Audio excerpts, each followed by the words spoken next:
They say history is written by the victors, but that doesn't mean their stories are the only ones worth telling. Today we rewrite history by spotlighting unsung heroes who dared to dream, dared to hope, and dared to change the world. Join us as we bring you the incredible tales of everyday heroes. Welcome back to the channel, and today we are shining the light on Mary Slessor, the woman who changed Nigeria. Back in the 1800s, Europe was all about industrialization and exploration. There was this craze called the Scramble for Africa, where European powers were like, hey, let's carve up Africa and claim it as our own. But there was one little problem. Africa was already inhabited by millions of people with their own cultures and way of life. But hey, those problems were for other people to sort out.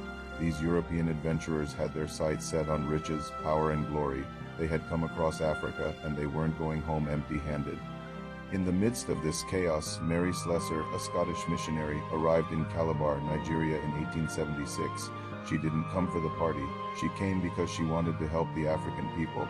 This wasn't your typical missionary trip. Mary wasn't content with just preaching in churches.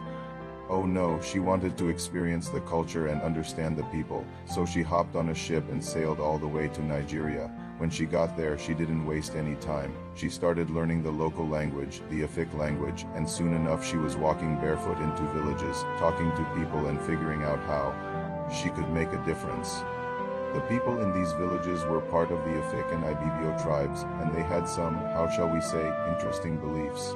You see, back then, if a woman gave birth to twins, they believed that meant she was cursed. See, they thought twins were like evil spirits possessing two bodies, and as you can imagine, that led to some pretty messed up things happening to these poor twins. They were either left abandoned or straight up killed. It was a dark time, but you know who didn't think it was okay? Mary Slessor. Nope, she wasn't having it. She might have been a small woman, but she had a big heart and an even bigger dream of creating a school for girls. But before that, she had to tackle the twin crisis. So she started doing something crazy. She went against the local taboos, rescued dozens of twins, and even adopted some of them herself. The people called her Pakpruo, which means mother of all. That's how much of a legend she was. Now don't get it twisted. She wasn't just some missionary who showed up and shook things up. No, she was a force to be reckoned with. She wasn't satisfied with just saving the twins. She wanted to change the whole system, so she started a school for girls, taught them reading and writing, and even built clinics. She was like the superhero of Nigeria, but her work didn't stop there. She was also a peacemaker. When different tribes were fighting, she would step in, mediate, and find solutions that worked for everyone. She was even involved in stopping the Aro slave trade. Yep, she was a one-woman army against slavery.